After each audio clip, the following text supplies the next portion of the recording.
Why do 90% of traders lose when we're all looking at the same charts? Well, it's because the other 10% are focusing on three main components that the 90% are ignoring. And if you're watching this video, you're probably ignoring them as well. You see, as someone who was struggling for 2.5 years, it wasn't until I realized these three components that actually allowed me to become a full-time trader. And I know everyone wants to become a full-time trader so you can travel the world and make money from your laptop. But there is a lot of misinformation and a lot of people are making it seem easier than it actually is to trade successfully. So in today's video, I'm going to give you guys a full breakdown of what those three main components are and give you a taste of what it's actually like to trade full-time. Now, the first component that traders always get wrong is the strategy. And it's interesting how we're all looking at the same charts, but we're all getting different results. There's so much misinformation out there making you think that supply demand or ICT or moving averages are going to make you rich. But here's the truth. There's only one thing you need when it comes to a strategy, and that is going to be an edge. Now, you have to think of an edge like a casino,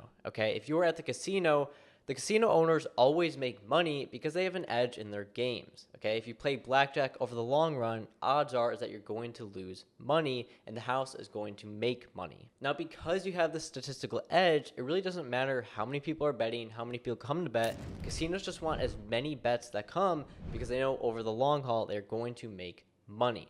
Even when someone comes in and wins the jackpot, they aren't going to sweat it because they know they have an edge, and no matter what happens, over the long haul, they are going to profit and make money from the casino. Now, you need to treat trading the same exact way. You need to actually have a statistically backed edge that makes you money in the long run, okay? If you were to tell me that your strategy is simply an opening range breakout and you're buying above a 5-minute candle, that's okay, but you need to ask yourself, is that statistically proven to work? If I do get in, what conditions need to be met for me to exit? Where do I put my stop loss? Does it work on certain trades or certain stocks better than other stocks? These are the types of questions you need to ask yourself and really backtest and put in the work to figure out if you have an edge or not. You see, in my journey, I took over a year of backtesting, forward testing, and figuring out what works and what doesn't. Implementing different things in my strategies like moving averages, volume, market structure, until I actually found what my edge was and found something that actually works. Because when I started trading supply and demand, it actually didn't work for me until I added in all these other things and built my own strategy that is statistically proven to work. That itself has allowed me to actually trade full time and even, not get emotional when I take a bunch of losses because I know that I have an edge, and if I stick to it, I will make money in the long run. So when it comes to having your strategy, you want to make sure that you actually statistically prove that it works. Otherwise, you're simply gambling, and you have no proof that whatever you do is actually going to make you money in the long run. Because everybody knows you don't want to try and get rich quick with trading. You're in this for the long haul, so you may as well build a strategy that you know is going to work for a long time. Now, if you want to learn more about my edge specifically, I'm going to leave a link in the description below to check out after this video, showing you guys what my three-phase system is and what my trading strategy actually looks like. Now, the next component that you must master if you want to become a full-time trader is going to be psychology. I'm going to share with you 3 simple tips you can use that will instantly improve your psychology right away. So get your notepad out and get ready. Now, the first one is going to be an accountability buddy. Okay, now this is another trader or a friend or a mentor, someone that can hold you accountable while you're trading, okay? So you need to find someone else who trades. It doesn't have to trade the same thing as you, but somebody who is a trader and understands the game of the emotions and trading in general. Now, the way an accountability buddy works is that you guys need to hold each other accountable simply through your words, okay? You have to think out loud when you have an accountability buddy. For example, I could go up to mine and say, hey, I just got 2 losses in a row and I really want to get into another trade. And then he might reply and say, hey, that's not a smart idea, right? You want to get FOMO. If you took 2 losses, take your L. You're thinking emotionally, right? You want to stick and try and trade another day. Accountability buddies are simply just friends that are going to yell at you when you're not doing what you should be doing, okay? Trading is all about following your rules. If you can do that, you can eventually succeed. If you're not going to follow your rules, it will be impossible for you to get in that 10% and actually start making money with this long term. So what you need to do is find an accountability buddy, someone who you know can hold you accountable, actually yell at you when you're not doing what you should be doing, because that is so important when it comes to trading. Now, finding an accountability can be tough, but that's where it gets into my next tip, which could be tip number 2, which is going to be getting into a community. Now, getting into a community of like-minded traders is so important because if you guys are all trading the same stuff, it makes it really easy for you to find an accountability buddy, and B, have that extra confirmation and confidence that isn't going to affect your psychology, knowing that your strategy is going to work. Now, I've built a community called the Freedom Team, but honestly, you should just join one that fits with whatever you trade. So if you trade ICT, join one that does ICT. If you trade Forex, join a community that trades Forex. Okay, it doesn't have to be any one that you like or a friend refers to you. It should just be one that you feel is going to give you the best chance of being a profitable trader. Now, the third tip is going to be something you probably haven't heard, but is honestly the most life-changing thing that has helped me with my psychology and trading,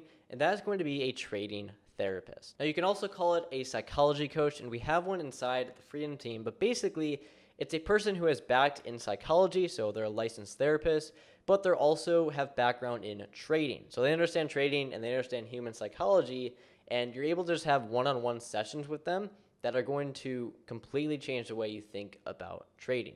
Because if you think about it, a lot of us always get therapy in general for our lives. And so it makes sense to have one for trading because it's such a psychology-based game. And you need to have your psychology down if you want to be successful in trading. We basically force our students to go ahead and hop on a call with our psychology coach because it is so incredibly useful if you have someone who understands psychology and who understands trading, and they can combine the two and come up with solutions to your specific idea. Most of the time, there's a few tricks they know because they've talked to so many different traders and they understand the psychology so well that after just a few sessions, you'll be able to get a much better idea of how to handle your own psychology based for you. Now, you can have an edge, you can have good psychology, but if you don't have this last thing, I can guarantee you will not make it as a trader. And this is going to be number 3. The third component that the 10% focus on is going to be risk management. Now, I know you're tired of hearing the same old, oh, I know what risk management is. You only risk 1 to 2% of your account and you use a stop loss on every single trade. But risk management goes a lot deeper than this that the 90% are typically ignoring. So one example of this is going to be something that I call income relativity, okay?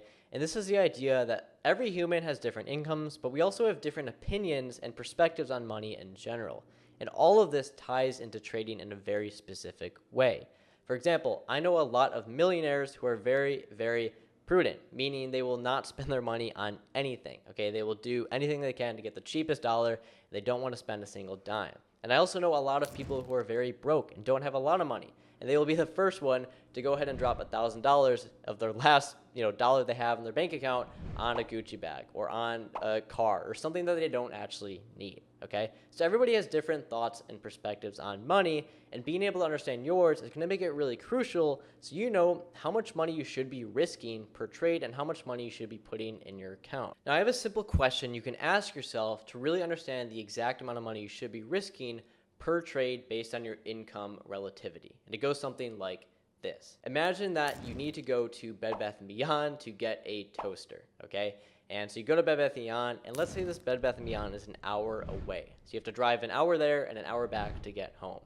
And you go ahead and you buy this toaster, and it comes back, and you realize that the toaster is broken. It doesn't work, and there's nothing you can do about it. You can't return it online. The only way you can get your money back and get a new toaster is simply by going back to Bed Bath & Beyond, driving an hour there, returning it, get your money back, and then driving an hour back. Now, the question you have to ask yourself is how much would that toaster be worth for you to actually drive an hour there, an hour back, just to get your money back? If the toaster were $5, would it be worth it to you to go ahead and drive 2 hours just to get that $5 back?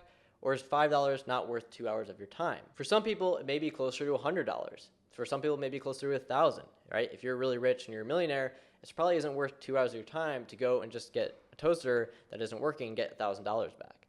But if you're a little bit on a lower income or middle class, it makes sense to go ahead and drive 2 hours to get that $1,000. So you have to come up with what that number is in your head, and let's just say, for example, it's $200. Let's say $200 number, if I could go back in 2 hours, get there, get my toaster, get the $200 back, that is worth my time, that is worth it.